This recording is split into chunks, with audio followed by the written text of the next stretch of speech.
Hello વિદ્યાર્થી મિત્રો, હું વિશાલ કેડા મારી યુટ્યુબ ચેનલ વિકેશ ટીચિંગ ઝોનમાં આપ સૌનું હાર્દિક સ્વાગત કરું છું. ગયા લેક્ચરની અંદર આપણે ચેપ્ટર નંબર 2 બહુપદીઓની પૂર્ણાહુતિ કરી. આજે આપણે એક નવા ચેપ્ટર સાથે ફરીથી ભણવાની શરૂઆત કરીશું. હવે જે નવું ચેપ્ટર છે એ નવા ચેપ્ટરનું નામ છે સંખ્યા પદ્ધતિ, જે આપણું ચેપ્ટર નંબર 1 છે. તો ચેપ્ટર નંબર 1 સંખ્યા પદ્ધતિ. હવે આ ચેપ્ટર જે છે એ ચેપ્ટર ભણવાની શરૂઆત કરીએ એ પહેલાં આપણે જુદી જુદી સંખ્યા પદ્ધતિઓ જેના વિશે આપણે જાણીએ છીએ એના વિશે આપણે સમજવાનો પ્રયાસ કરીએ. ઓકે, તો સૌથી પહેલાં તો આપણે બાળપણની અંદર જુદી જુદી સંખ્યા પદ્ધતિઓ વિશે અભ્યાસ કરેલો છે, જેની અંદર સૌથી પહેલી સંખ્યા પદ્ધતિ જે આપણે ભણ્યા હતા એ હતી પ્રાકૃતિક સંખ્યાઓ. હવે જે આ પ્રાકૃતિક સંખ્યાઓ છે એ પ્રાકૃતિક સંખ્યાઓને ઇંગ્લિશમાં કહેવાય નેચરલ નંબર. તો નેચરલ નંબર્સ. બરાબર. તો નેચરલ નંબર એટલે કે પ્રાકૃતિક સંખ્યાઓ એ આપણી સંખ્યા સમૂહ જે છે એ સંખ્યા સમૂહમાં સૌથી પહેલા ક્રમે આવે અને બેઝિક પણ છે, જેને આપણે ગણતરીની સંખ્યાઓ પણ કહીએ. તમે ધોરણ 8ની અંદર આ વસ્તુ અભ્યાસ કરી ચૂક્યા છો. આપણે એને સમજવાની છે, એને લઈને આપણે આગળ વધવાનું છે, એટલે આપણે ચેપ્ટરની શરૂઆત એનાથી જ કરીએ છીએ. તો પ્રાકૃતિક સંખ્યાઓની જો વાત કરીએ તો 1, 2, 3 અપ ટુ અનંત સુધી ને પ્રાકૃતિક સંખ્યાઓ કહેવાય છે. તો વગેરે જે સંખ્યાઓ છે એને પ્રાકૃતિક સંખ્યાઓ કહે છે. ઓકે, હવે પ્રાકૃતિક સંખ્યાઓની અંદર 1, 2, 3, 4 આવી રીતે જેટલી પણ ધન સંખ્યાઓ આવે એ બધી જ આવે. કોઈ એમ કે સાહેબ મારે તો 100 જ અટકી જાઉં, મારી પાસે તો 100 પ્રાકૃતિક સંખ્યા છે, તો એવું ચાલે નહીં. એને 100થી આગળ નીકળશે તો એને 1000 મળશે, 1000થી આગળ 10,000, ટૂંકમાં છેક મોટે સુધી અનંત સુધી એ ચાલ્યો જશે. બીજી વસ્તુ કે પ્રાકૃતિક સંખ્યાઓને જે ઇંગ્લિશ નામ છે એમાં પહેલો લેટર એન છે. તો આપણે એવું કહીએ કે પ્રાકૃતિક સંખ્યાઓના જથ્થાને પ્રાકૃતિક સંખ્યાઓના જથ્થાને કેપિટલ એન સંકેત વડે કેપિટલ એન સંકેત વડે દર્શાવાય છે. હવે તમારા સિલેબસમાંથી આ વસ્તુ નીકળી ગઈ છે, પણ જો જૂના સિલેબસમાં ભણતા હોત તો તમે ધોરણ 8માં પણ ગણ પરિચય ભણ્યા હોત અને ધોરણ 9માં પણ ગણ પરિચય આવતો હોત. પણ અહીંયા ગણ પરિચય નીકળી ગયું છે. હકીકતમાં આ જે જથ્થો છે એ જથ્થાને ગણ કહેવામાં આવે અને ગણને હંમેશા છગડિયા કૌંસમાં દર્શાવવામાં આવે. તો માટે n બરાબર છગડિયા કૌંસમાં 1, 2, 3 અપ ટુ અનંત સુધી. છગડિયો કૌંસ પૂરો કરીએ છીએ પણ એ અનંત સુધી જાય છે. બરાબર. તો n બરાબર 1, 2, 3, 4 અપ ટુ અનંત સુધી છે. અસંખ્ય સંખ્યાઓ છે પણ એમાં સૌથી નાની પ્રાકૃતિક સંખ્યા 1 છે. તો અહીંયા આપણે એવું કહીએ કે સૌથી નાની પ્રાકૃતિક સંખ્યા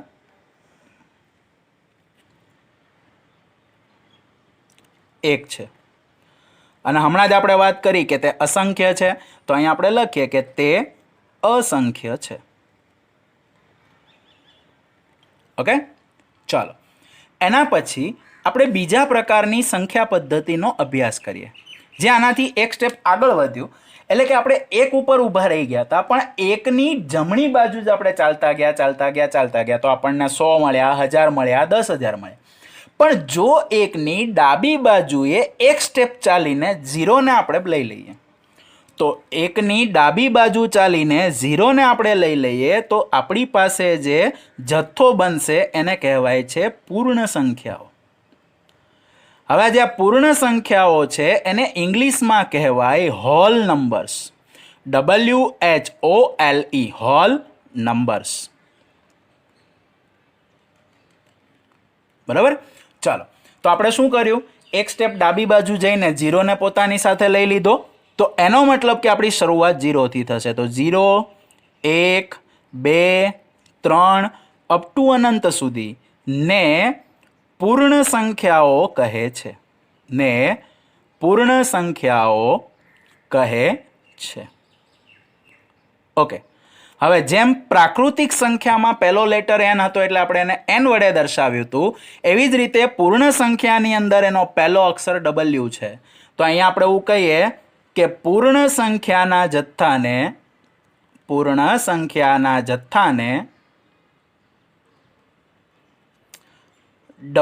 સંકેત વડે દર્શાવાય છે. ઓકે, તો આપણે એને w સંકેત વડે દર્શાવીશું. તો એનો મતલબ એવો થયો કે એનો જે ગણ છે એ ગણ w ના નામથી ઓળખાય છે. તો w બરાબર છગડિયા કૌંસમાં 0, 1, 2, 3 અપ ટુ અનંત સુધી છગડિયો કૌંસ પૂરો. તો આ થઈ ગઈ પૂર્ણ સંખ્યાનો જથ્થો. હવે તમે જોઈ શકો છો કે પૂર્ણ સંખ્યા જે છે એની અંદર સૌથી નાની સંખ્યા 0 છે. તો અહીંયા આપણે એવું કહી શકીએ કે સૌથી નાની પૂર્ણ સંખ્યા 0 છે. બરાબર? અને પૂર્ણ સંખ્યા પણ અસંખ્ય છે.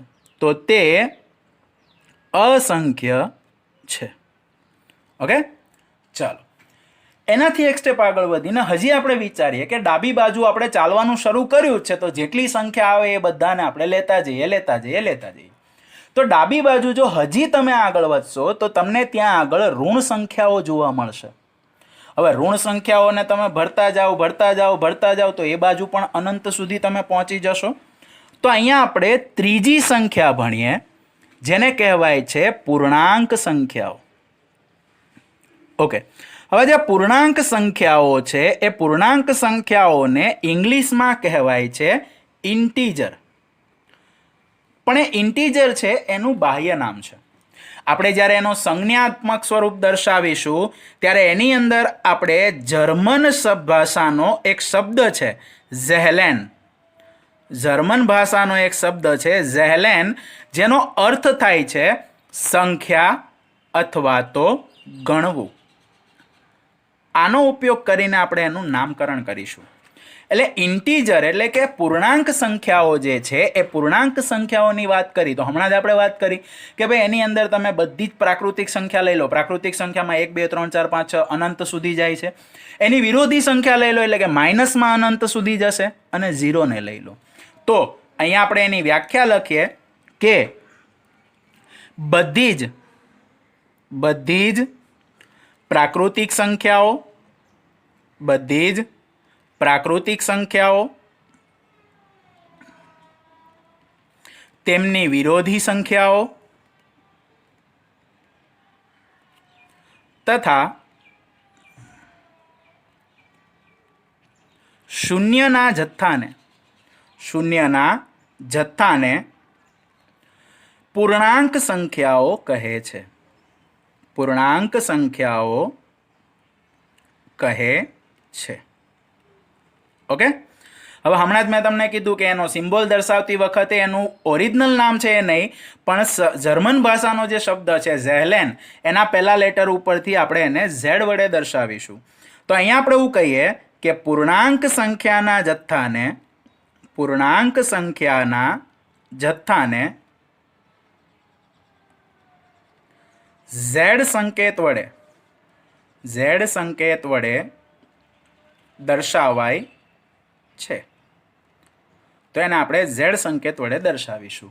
અને માટે આપણે એવું કહી શકીએ કે ઝેડ ઇઝ ઇક્વલ્સ ટુ છગડિયા કૌંસમાં અનંતથી આવતા જઈએ -3, -2, -1, 0, 1, 2, 3 અપ ટુ અનંત સુધી છગડિયો કૌંસ પૂરો. તો આ જે છે આ રીતે આપણે એને દર્શાવીએ છીએ. અને વળી પાછું અસંખ્ય છે તો અહીંયા આપણે એવું કહીએ કે તે અસંખ્ય છે. બરાબર? ચાલો એના પછી એક સ્ટેપ આગળ વધીને ચોથી એક સંખ્યા પદ્ધતિ જેનો અભ્યાસ પણ આપણે ધોરણ 8ની અંદર કરીને આવ્યા છીએ એનું નામ છે સમમેય સંખ્યાઓ. શું નામ છે? સમમેય સંખ્યાઓ. હવે જે સમય સંખ્યાઓ છે એને ઇંગ્લિશમાં કહેવાય છે રેશનલ નંબર. શું કહેવાય છે? Rational number. હવે જે રેશનલ નંબર્સ છે એ શબ્દ રેશિયો ઉપરથી બનેલો છે. બરાબર? રેશનલ નંબર જે છે એ રેશનલ નંબર શબ્દ રેશિયો ઉપરથી બનેલો છે. અને રેશિયોનો મતલબ તમે જાણો છો ગુણોત્તર થાય. તમે 8મા ધોરણની અંદર ગુણોત્તરવાળા દાખલાઓ ગણીને આવ્યા છો. પણ એને આર વડે દર્શાવવાના બદલે બ્રિટિશ ભાષામાં બીજો એક શબ્દ છે જેનું નામ છે ક્વોશન્ટ. આ ક્વોશન્ટનો મતલબ પણ ગુણોત્તરનો જવાબ થશે. બરાબર? એટલે એનો મતલબ પણ ગુણોત્તર થાય તો એના ઉપરથી આપણે એને ક્યુ વડે દર્શાવીએ છીએ. તમને જો યાદ હોય તો આપણે ચેપ્ટર નંબર 2ની અંદર જ્યારે ભાજક, ભાજ્ય, ભાગફળ અને શેષના નામ આપ્યા હતા ત્યારે એમાં ભાગફળ જે છે એ ભાગફળનું નામ આપણે ઇંગ્લિશમાં ક્વોશન્ટ આપ્યું હતું, ક્યુ ઓફ એક્સ. બરાબર? તો એ ક્યુ આ છે. તો અહીંયા ક્વોશન્ટ જે છે એ ક્વોશન્ટ શબ્દ ઉપરથી આપણે એને ક્યુ સંજ્ઞા વડે દર્શાવીએ છીએ.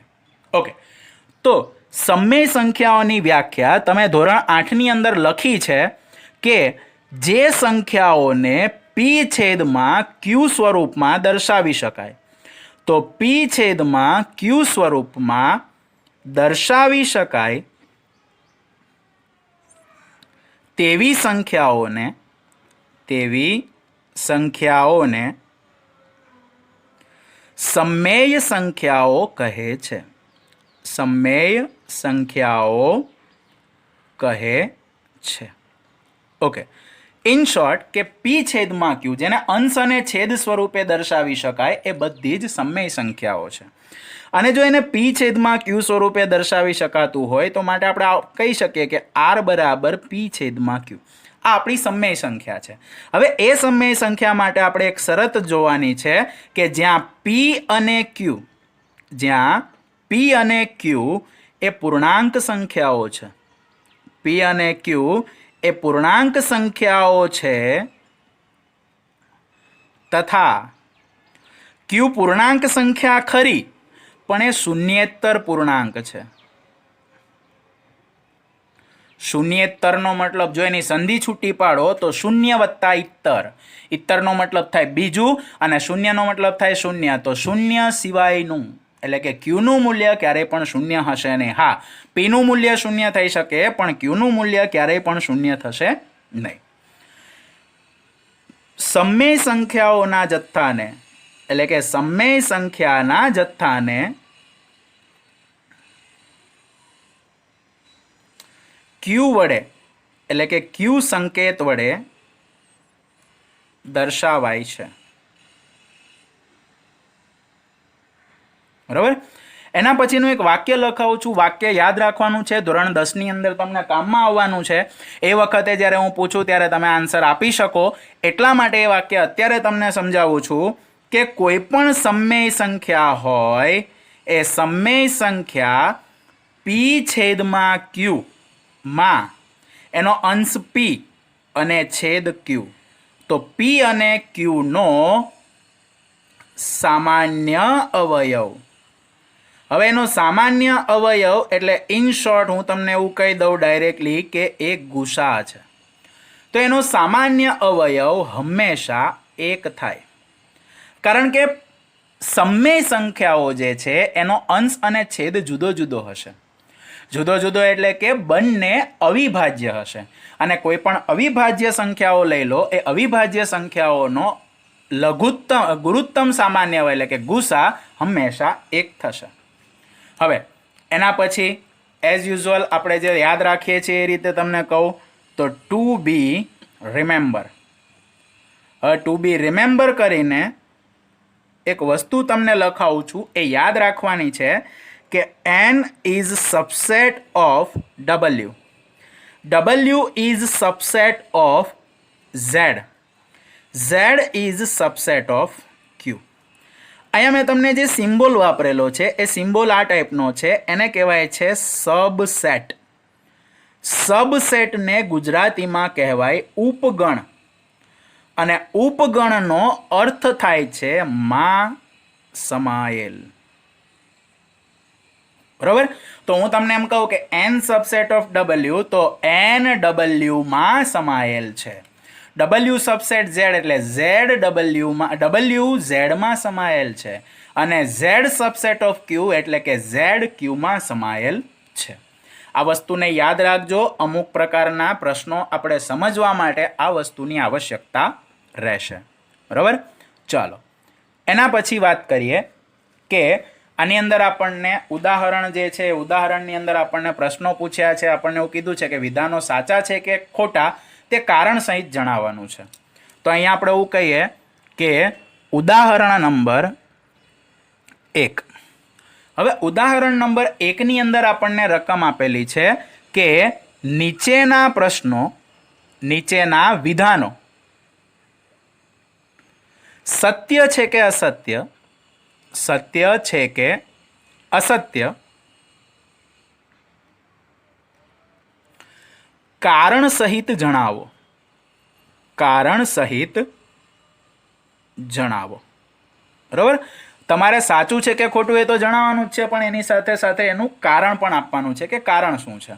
ચલો, સૌથી પહેલું વિધાન આપણને એની અંદર આપેલું છે એ છે દરેક પૂર્ણ સંખ્યા, દરેક પૂર્ણ સંખ્યા એ પ્રાકૃતિક સંખ્યા છે. ઓકે. હવે દરેક પૂર્ણ સંખ્યા એ પ્રાકૃતિક સંખ્યા છે. વિધાન સત્ય છે કે અસત્ય જાણવા માટે બંનેના કયા કયા સભ્યો છે એ જાણવાનો પ્રયત્ન કરીએ તો આપણને ખબર છે કે પૂર્ણ સંખ્યાની અંદર 0, 1, 2, 3, 4, 5, 6 એવું આવશે. અને પ્રાકૃતિક સંખ્યાની અંદર 1, 2, 3, 4, 5, 6 આવે છે. હવે પૂર્ણ સંખ્યામાં 0 છે પણ પ્રાકૃતિક સંખ્યામાં 0 નથી. તો શું આપણે કહી શકીએ કે 0 એ પ્રાકૃતિક સંખ્યા છે? તો ન કહી શકીએ. તો અહીંયા આન્સર તરીકે આપણે એવું લખી શકીએ કે વિધાન અસત્ય છે. હવે વિધાન અસત્ય છે તો એનું કારણ આપણે આપી દઈએ. કારણ કે 0 એ પૂર્ણ સંખ્યા છે, 0 એ પૂર્ણ સંખ્યા છે, પરંતુ પ્રાકૃતિક સંખ્યા નથી.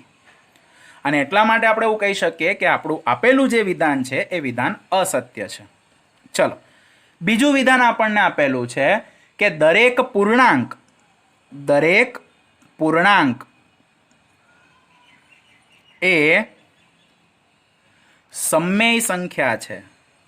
દરેક પૂર્ણાંક એ સમમેય સંખ્યા છે. વિધાન સાચું છે કે ખોટું જાણવું છે તો તમે કોઈ પણ પૂર્ણાંક સંખ્યા લઈ લો. ધારો કે પૂર્ણાંક સંખ્યા તરીકે તમે 1 લઈ લીધું. હવે 1 લઈ લો, 2 લઈ લો, 3 લઈ લો. એને શું તમે છેદમાં 1 મૂકીને લખી શકો છો? તો હા, લખી શકાય. હું 3 લખું કે 3/1 લખું, બંનેનો મતલબ તો સેમ જ થાય છે. એનો મતલબ કે દરેકે દરેક પૂર્ણાંક સંખ્યાને તમે p છેદમાં q સ્વરૂપે દર્શાવી શકો છો. તો અહીંયા આપણે એવું કહીએ કે વિધાન સત્ય છે. અને વિધાન સત્ય છે એનું કારણ આપણે આપતા કહીએ કે કારણ કે એમ જે છે એને આપણે એવું કહીએ કે દરેક પૂર્ણાંક સંખ્યા એમને m છેદમાં 1 વડે દર્શાવી શકાય. અને જેને p છેદમાં q સ્વરૂપે દર્શાવી શકાય દરેકે દરેક સંખ્યા સમમેય સંખ્યા છે. એટલા માટે આપણે એવું કહીએ કે ભાઈ હા, આપણને જે આપેલી છે એ દરેકે દરેક પૂર્ણાંક સંખ્યા એ સમમેય સંખ્યા છે. ચાલો, એના પછી ત્રીજું વિધાન. હવે ત્રીજું વિધાન આપણને એવું આપેલું છે કે દરેક સમમેય સંખ્યા એ પૂર્ણાંક છે. દરેક સમમેય સંખ્યા એ પૂર્ણાંક છે. ઓકે, રિવર્સ થઈ શકે ખરા? બાપાને દીકરો કહી શકાય ખરા? નહીં. તો પૂર્ણાંક સંખ્યા એ સમમેય સંખ્યાનો દીકરો છે. સમમેય સંખ્યાનો દીકરો જે છે એ પૂર્ણાંક સંખ્યા છે. તો તમે એમ ન કહી શકો કે ભાઈ સમમેય સંખ્યા જે છે એ પૂર્ણાંક સંખ્યાનો દીકરો છે. બરાબર? પણ ઉદાહરણ સાથે જણાવવું પડશે. તો ઉદાહરણ સાથે જણાવવા માટે અહીંયા આપણે લખીએ કે ભાઈ પહેલાં તો કે વિધાન અસત્ય છે. હવે વિધાન અસત્ય છે એનું કારણ આપણે આપી દઈએ. કારણ કે સમમેય સંખ્યા 3/5 એ પૂર્ણાંક હોઈ શકે નહીં.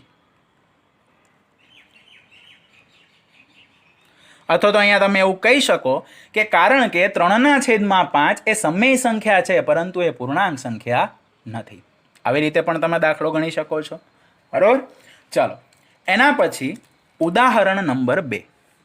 હવે ઉદાહરણ નંબર 2 ની અંદર જે દાખલો આપેલો છે એ તમે ધોરણ 8ની અંદર ભણીને આવ્યા છો. બરાબર. એટલે આપણને થોડું ઘણું એ આવડે છે. રકમ છે 1 અને 2 વચ્ચેની 5 સમમેય સંખ્યાઓ શોધો. હવે 1 અને 2 વચ્ચેની 5 સમમેય સંખ્યાઓ શોધવાની છે. તો રકમમાં તમને કીધું છે 5. હવે 5નો મતલબ કે તમે અહીંયા એક વિધાન લખવા માટે કહી શકો કે ભાઈ અહીંયા n બરાબર 5 છે. ચલો આન્સર લખીએ. તો એની અંદર આપણે એવું કહીએ કે અહીં n બરાબર 5 હોવાથી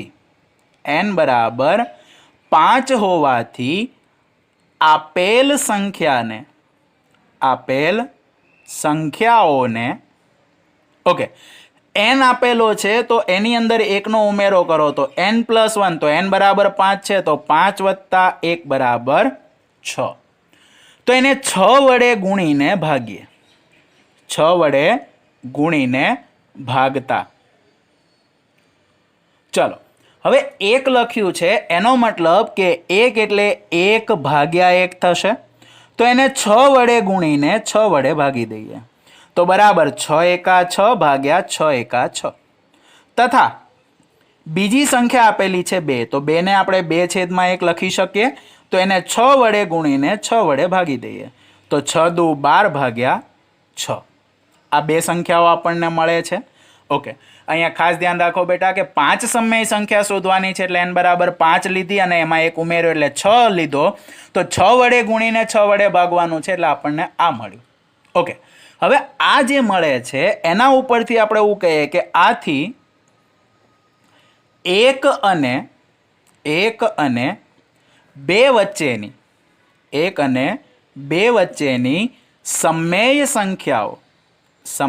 સંખ્યાઓ ઓકે 1 એટલે 6/6 છે, 2 એટલે 12/6 છે. તો 6 પછી 7 આવે તો 7/6, 8/6, 9/6, 10/6 અને 11/6. તો 5 સંખ્યાઓ મળી ગઈ. તો આ 5 સંખ્યાઓ મળે છે. તો માટે માંગેલ સમમેય સંખ્યાઓ જ્યાં છેદ ઉડતા હોય ત્યાં ઉડાડી દઈએ. તો 7/6 કોઈ છેદ નથી ઉડતું. 8/6 2 વડે ભાગ ચાલે તો 4 દુ 8 અને 3 દુ 6 છેદ ઉડી ગયા. 9/6 તો 3 તરી 9 અને 3 દુ 6. 10/6 તો 2 પંચા 10 અને 2 તરી 6 અને 11/6 કોઈ છેદ નથી ઉડતા તો 11/6. તો આ 5 સંખ્યાઓ જે છે એ 1 અને 2 વચ્ચે આવેલી સમમેય સંખ્યાઓ છે. કમ્પ્લીટ છે.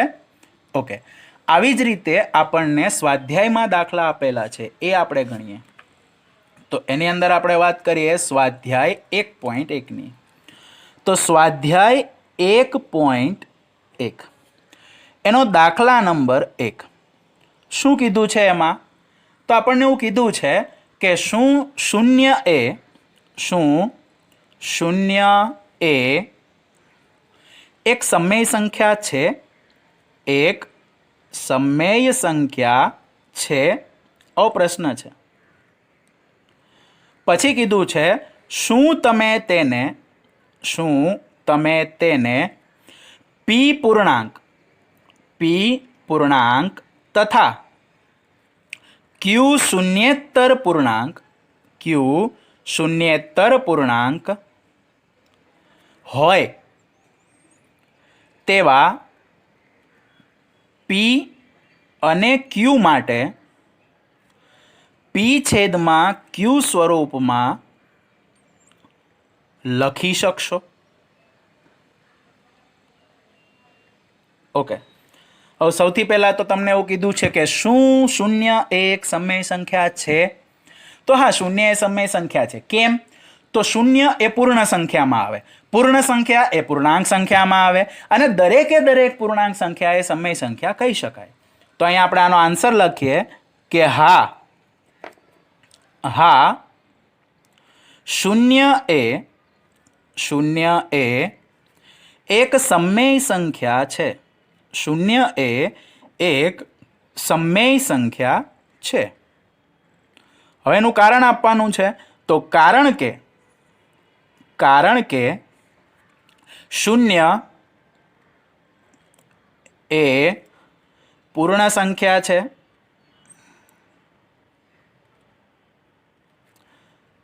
દરેક પૂર્ણ સંખ્યા એ પૂર્ણાંક સંખ્યા, અને દરેક પૂર્ણાંક સંખ્યા એ સમમેય સંખ્યા હોય. અને માટે આપણે એવું કહી શકીએ કે શૂન્ય એ એક સમમેય સંખ્યા છે. ઓકે, એનાથી આગળ વધીએ તો શૂન્યને શું પી છેદમાં ક્યુ સ્વરૂપમાં લખી શકાય?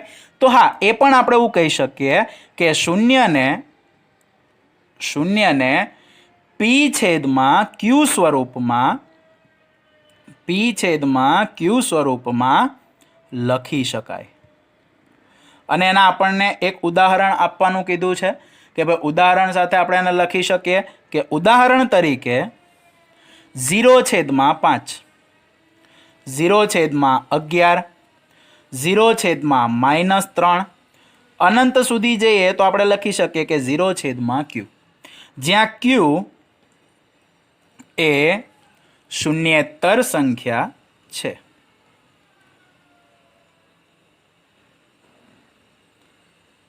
બરાબર.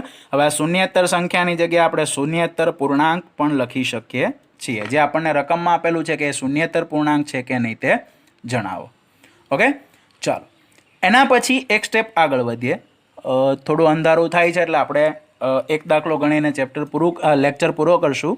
દાખલા નંબર 2માં તમને એવું કહ્યું છે કે 3 અને 4 વચ્ચેની 6 સમમેય સંખ્યાઓ શોધો. હવે આના વચ્ચેની 6 સમમેય સંખ્યાઓ આપણે શોધવાની છે. તો 6 સમમેય સંખ્યાઓ શોધવા માટે આપણે એવું કહીએ કે 6 સમમેય સંખ્યાઓ શોધવી છે. તો આની આગળ પણ જ્યારે આપણે એવો દાખલો ગણ્યો ત્યારે આપણે એવું કહ્યું હતું કે આન્સર તરીકે લખીએ કે અહીં કેટલી સંખ્યાઓ છે? 6 છે. તો અહીં n બરાબર 6. તો અહીં n બરાબર 6 હોવાથી આપેલ સંખ્યાઓને